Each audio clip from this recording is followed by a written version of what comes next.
প্রধানমন্ত্রী থেকে শুরু করে স্বরাষ্ট্রমন্ত্রী এবং থেকে শুরু করে শুভেন্দু অধিকারী প্রত্যেকেই এই এসআইআর শুরু থেকে শুরু করে তাদের শেষ মিটিং পর্যন্ত বলছিলেন যে ঘুষপেটিয়া ঘুষপেটিয়া ঘুষপেটিয়া। আমরা প্রধানমন্ত্রীকে চ্যালেঞ্জ করে বলতে চাই, কত অনুপ্রবেশকারী এই এসআইআর এর এখনো পর্যন্ত যা লিস্ট বেরিয়েছে সেটায় কত অনুপ্রবেশকারী পেয়েছেন তার জবাব আপনি প্রধানমন্ত্রী নরেন্দ্র মোদী দিন।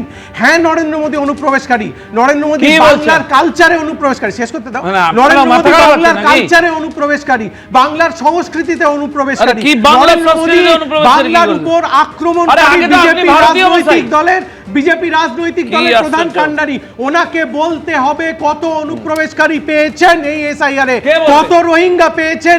এটা তাহলে উনি ঘুষপেটিয়া বলেন কেন? আরে তাহলে আমি দেবাশিস সরকারের কাছে আসবো। আমি বলছি দেবাশিস দা, এটা এটা এটা আমি দুজনকে থামালাম।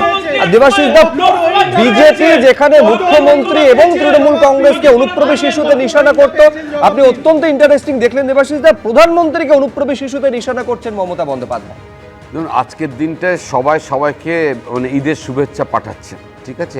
আমি চিন্তার জায়গাটা কোথায়, শুভেচ্ছা পাঠাচ্ছে, কারণ আজকের দিনটা সবাই আমরা বুঝি যে একটা বিশেষ দিন।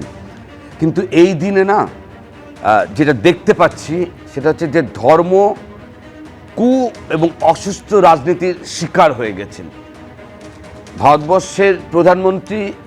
তার দুটো আইডেন্টিটি, একটা রাজনৈতিক দল আর একটা হচ্ছে চেয়ারে বসে দায়িত্ব পালন করছেন। যখন দেউলিয়া হয়ে যায় কোনো রাজনীতি, তখন রাজনৈতিক বক্তব্যগুলোর মধ্যে এই রকমই কিন্তু ভারসাম্য আমরা হারিয়ে যেতে দেখি।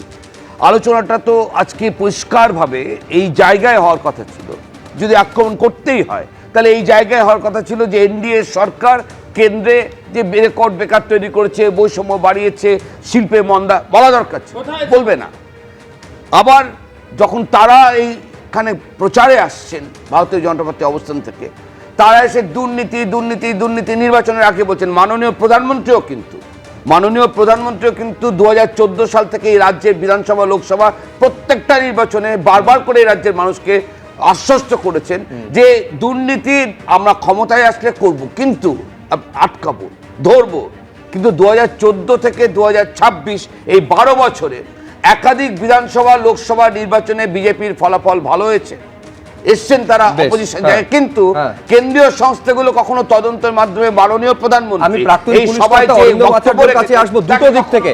এক হচ্ছে অরিন্দম দা, সেটা হচ্ছে বিএসএফ এর ভূমিকা নিয়ে তো তৃণমূলের তরফে বারে বারে প্রশ্ন তোলা হয়, কিন্তু যদি রাজ্য প্রশাসনের একটা অংশের বা শাসক দলের একটা অংশের যদি একদিকে নিষ্ক্রিয়তা এবং অন্যদিকে মদত না থাকে, এই অনুপ্রবেশ রমরম করে বাড়তে পারে কিনা, এক। আর দুই হচ্ছে, এটা তো সঠিক জায়গা যে এসআইআর এর মাধ্যমে কত অনুপ্রবেশকারী ডিটেক্ট করা গেল, চিহ্নিত করা গেল, যাদের ডিপোর্ট করা, 3Dর কথা বারে বারে বলা হয়, সেই তথ্য তো একেবারে ক্রিস্টাল ক্লিয়ার, স্বচ্ছতার সঙ্গে সামনে আসা দরকার। আমরা ভাগ্যবান আজকে এসআইআর হয়েছে বলে, কারণ এখন পর্যন্ত যে নামগুলো বা যারা বাদ গেছে তাতে দেখা যাচ্ছে, অ্যাটলিস্ট আজকে পর্যন্ত দেখা যাচ্ছে যে প্রায় 68 লক্ষ বাদ পড়েছে খসড়া তালিকা থেকে। তারা কারা? এবিপি আনন্দ, এগিয়ে থাকে, এগিয়ে রাখে।